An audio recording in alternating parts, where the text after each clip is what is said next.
Good morning, everyone. It's Coach Williams, Cassandra Williams of Cassandra Williams Enterprise, and this is your morning tea. It's Friday, y'all. Happy Friday.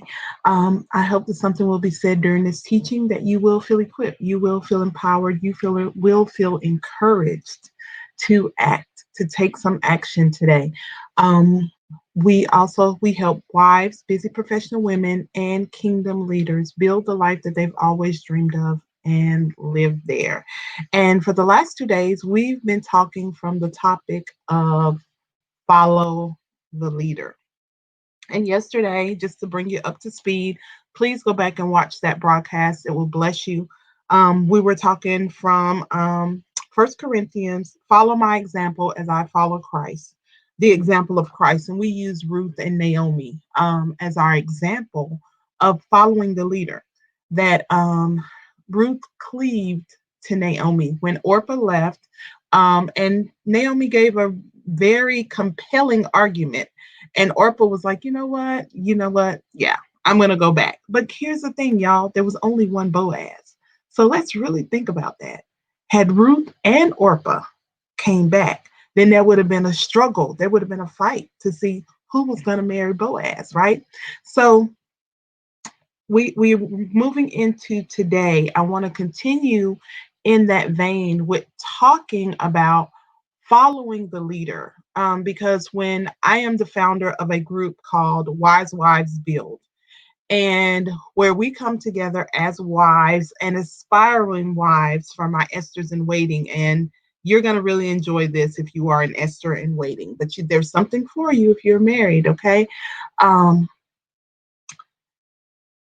that when Esther had to go into the king, she had to follow instructions. She had to follow the leader.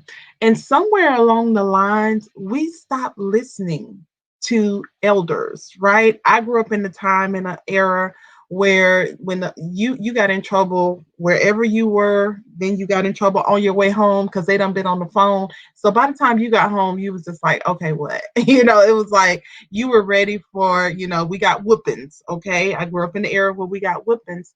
But, I grew up in the era where the older women were willing to train the younger women. Good morning, Katina. Thanks for coming in, sis. The older women in Titus 2, chapter 2, verses 3 through 5. It says, likewise, teach the older women to be reverent in the way they live, not to be slanderous or addicted to much wine, but to teach what is good. Then they can urge the younger women. So let's back up a little bit. The older women were supposed to live a certain kind of way that they would be able to pour into and to minister to the younger women, that we were supposed to be able to glean from their wisdom. The older women were not supposed to be trying to be like the younger women. Okay, I'm just gonna help somebody today. My grandmother should not be wearing the same stuff I wear. No, my grandmother should not be going to the same places I was going. None of that. There was a certain standard that we had growing up, and we respected them. We reverenced them. We didn't like what they told us. We didn't always like what they said, but there was a reverence there that they were trying to teach us something. So what were they supposed to be teaching us?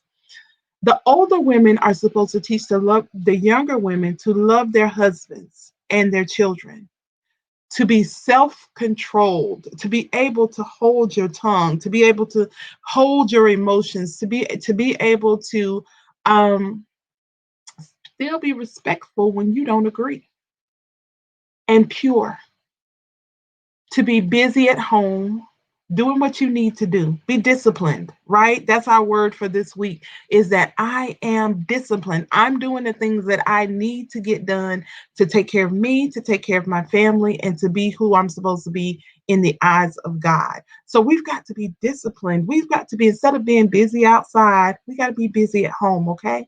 So to be kind and to be subject to their husbands, that submission, we got to submit. We got to submit to our husbands so that no one will malign the word of God. So no one will look at your example. The life that you're living speaks for you. Sometimes we're so caught up in the words we're saying that we want to say all the right things. Can I tell you that people can see when your life is raggedy? People see, I don't care how many selfies you put up. I don't care how many pictures that y'all put up. This Freedom Friday, y'all. So we're gonna get free today, okay?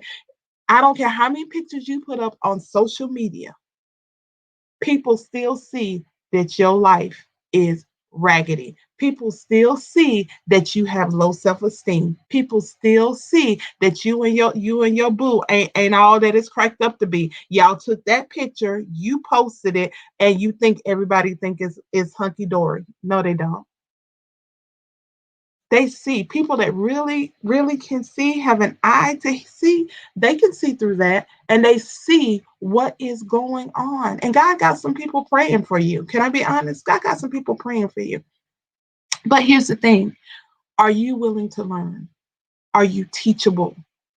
Are you willing to submit yourself to someone? Are you willing to come into a community and say, you know what? I don't have it all together. I thought I knew, I thought I could do, but I can't.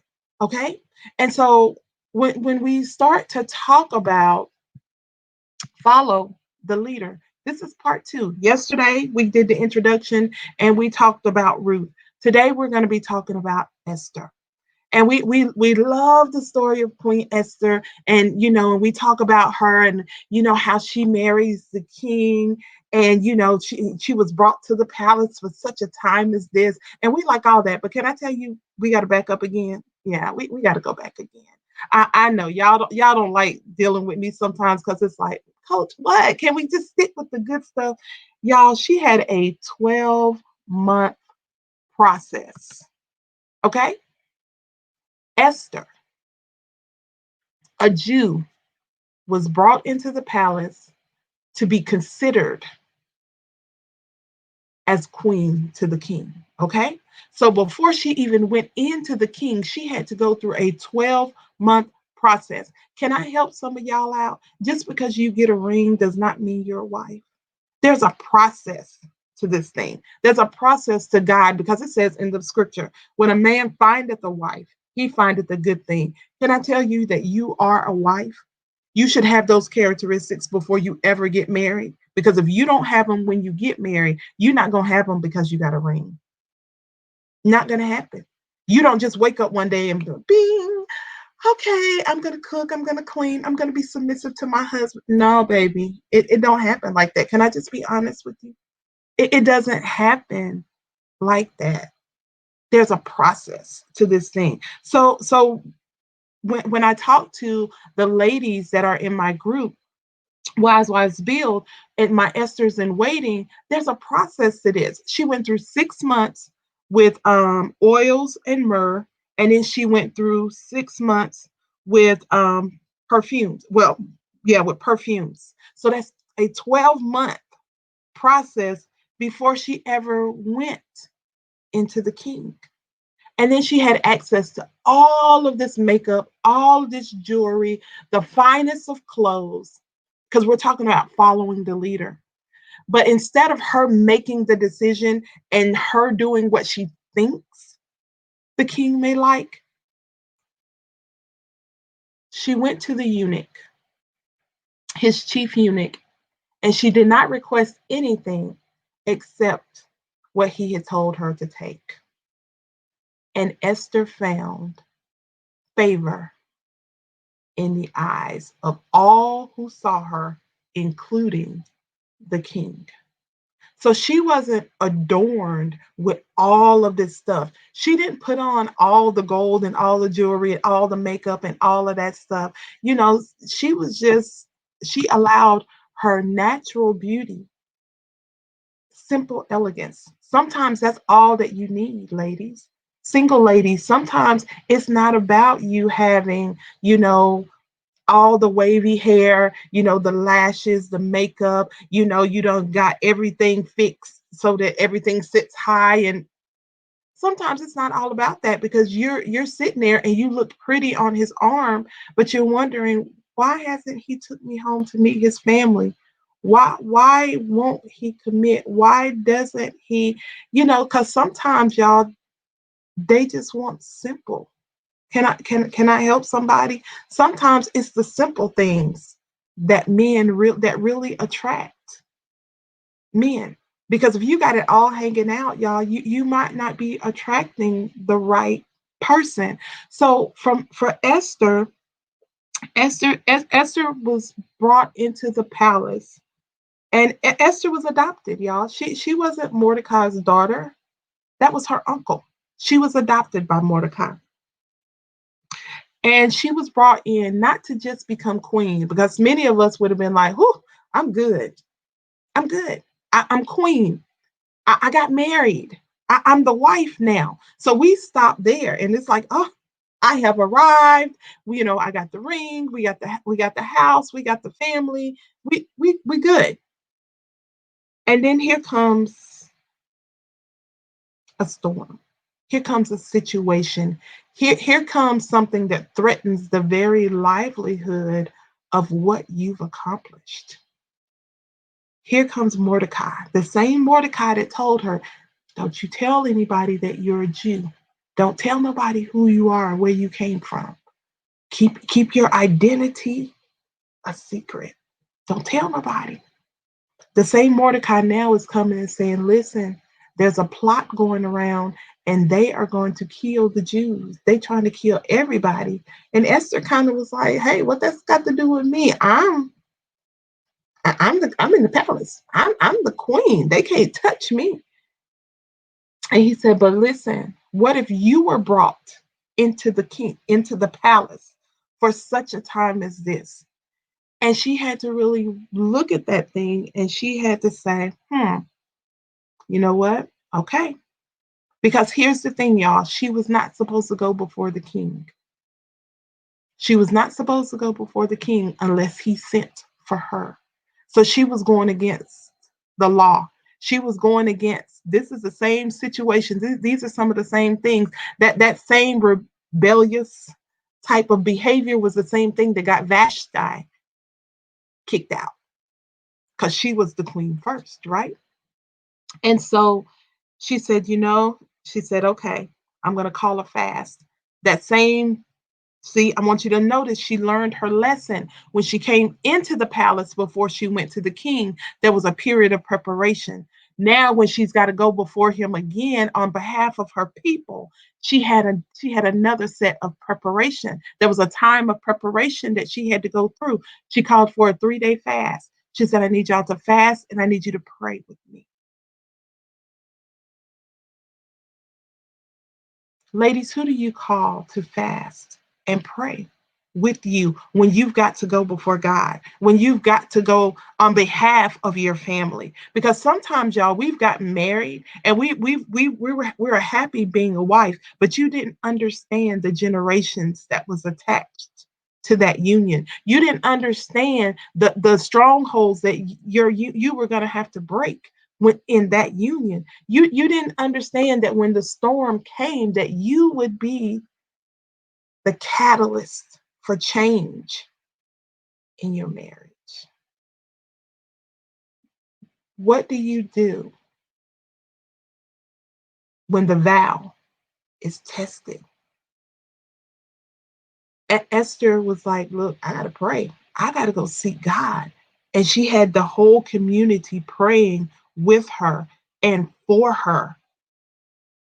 And she said, "Because when I go before the king, if I perish, let me perish." She was willing to put her life on the line when the vow was tested.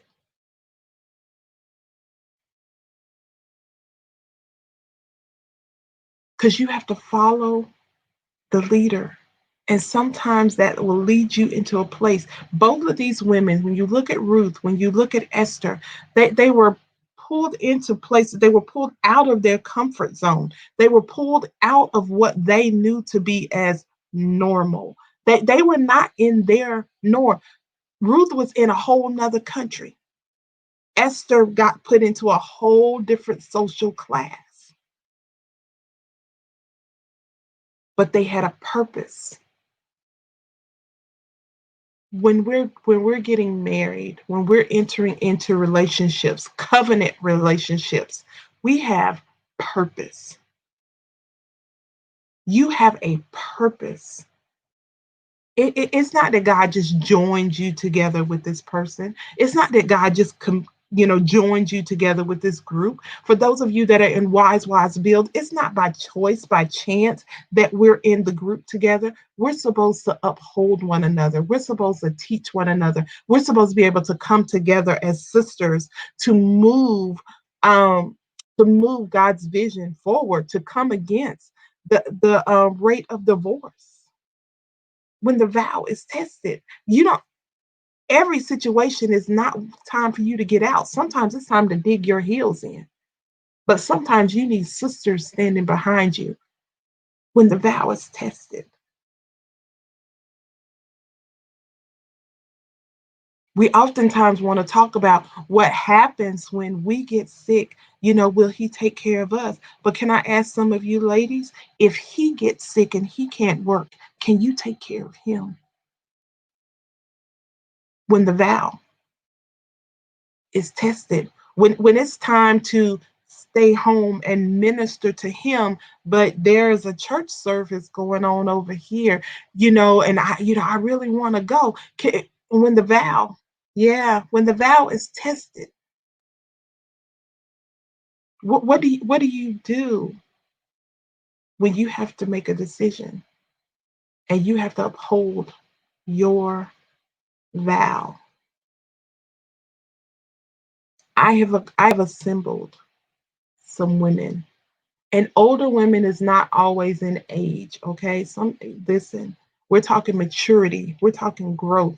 We're talking about women that have been through some things, okay? We're not talking about, I had a toothache, and no, we're not talking about that. We're talking infidelity, we're talking divorce, we're talking separations, we're talking, you've been married for years and you've been sick longer than you've been healthy.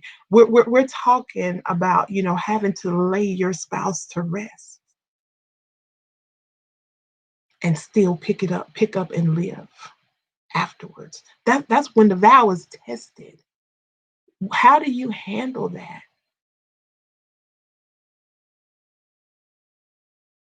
Do you have the capacity to follow the leader? Do you have the capacity to glean from their stories? Because I'm not telling you, we're not making Stepford wives. We're not saying do this, do this, do this, do this, and we're making you robots. No, we're not saying that, because you know why? Because I'm not married to your husband. But I can give you some wisdom.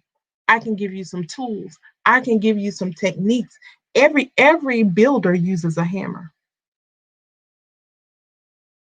Every builder uses the same hammer, but they don't swing it the same way. Do you hear me? I'm going to say that again.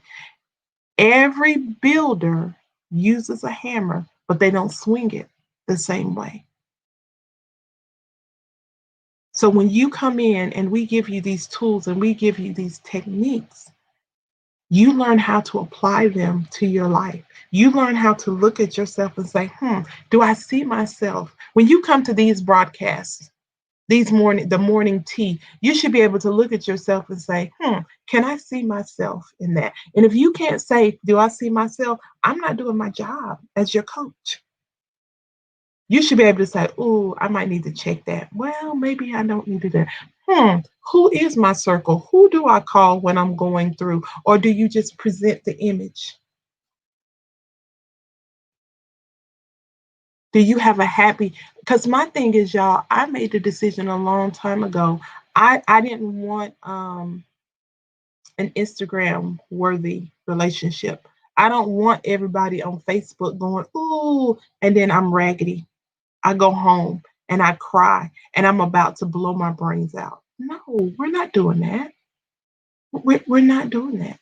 Because y'all, some of us, when COVID-19 hit, you should have seen some things about yourself by now. There were some areas, there were some areas coach had to tighten up.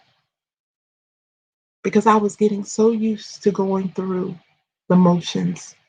My husband came home on the weekends. We had those few days when he was home. My husband is a truck driver, so my life and my situation is a little different. But here's the thing: I still got to cultivate Monday through Friday. Even though he's over the road, I still have to cultivate that relationship. I can't be so busy I can't call and say I love you. I can't be so busy that I can't do what I need to do for him. I can't be so busy that I can't send him a message, encouraging him with scripture or whatever God leads me to do. I can't be so busy saving the world that I forget about the people in my household. So when I say when the vow is tested, I don't want you to just think about, and then whenever I do say, you know what, God said, I'm your first love. You're not giving me the time that I need, because I can't be a good wife if I'm not effectively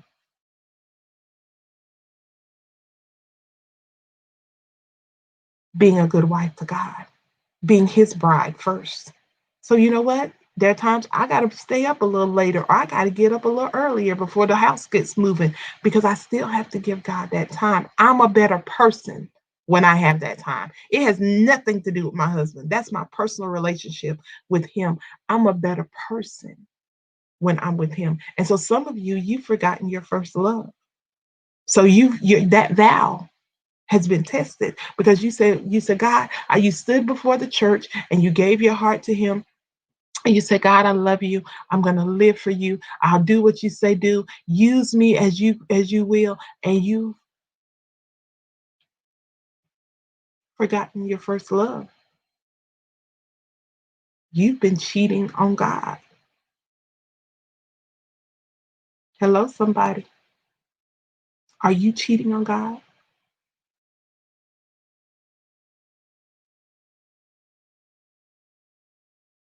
Are you guilty of spiritual infidelity, that you've been running around with any and everybody in the spirit, and you haven't spent time with God? I'm just talking about being, fit for the master's use, period of preparation, when the vow is tested, when it's time to put up, when it's time to stand up, when it's time to, stand your ground. What will you do? So on August 3rd, we have a 5-week session, a summer session, bit.ly/vow test, where we're going to shut in every Monday for an hour and 15 minutes or so. And we are going to hear from 5 phenomenal speakers, and they're going to tell you their story of how the vow was tested. They're going to tell you how they overcame it. They're going to tell you personally their journey, to the other side. Okay? Because they're going to be speaking to you from a healed place. bit.ly/vow test. They're going to teach you how to get balance, how to come to yourself, how to not lose yourself in the process. And then we're going to go into a separate space, and we're going to have discussions, real live discussions about the information that was presented. That, you know what, if you say, you know what, I see myself, I see me, and I don't know how to overcome. I remember sitting in a service, and the lady said, you have to learn how to trust people. And I said, I don't know how to do that. I don't know how to live. She said, we have to knock down our walls and begin to trust again. And I said, I don't know how. I had to really be transparent. And I said, I don't know how to live without my walls. They protect me. And it put me on a journey, and I had to follow the leader. And I had to do some things that she told me to do. And I had to spend some time with me. Okay. So that starts August 3rd. You want to be in the room August 3rd through the 31st, Every Monday, you'll get a video, and then the rest of the week, we'll just be having conversation. We'll be having discussion, okay? And so that is in August. So to register for that, you can go to bit.ly/Val test, or you can go to my website, www.thecassandrawilliams.com. Um, all the information is out there as well. So what are you going to leave with? Clarity, direction, hope, help, and a sisterhood. Women that are willing to stand with you in the midst of the storm. So when your vow is tested, when it's tested, right? So today, this weekend, I want you to really think about where are those areas that you need to tighten up a little bit, that you might say, you know what, I'm not following the leader. I don't take direction well. I feel like I got it all together. If that's you, I want you to join me for when the vow is tested, because healthy relationships require vulnerability. It requires you to be able to effectively communicate what you need to your spouse as well as to others. So, guys, have an amazing weekend. I will see you on Monday, Tuesday. Tuesday. I'll see you guys on Tuesday. You may see a little something from me on Monday, but definitely I will see you on Tuesday. We're here Tuesday through Friday for the morning tea. Have an amazing day. I hope something was said during this teaching that you feel equipped, you feel empowered, you feel encouraged, and I hope you learned something, that you feel educated enough to take action, that you are going to apply this information to your life. Have an amazing day, everybody.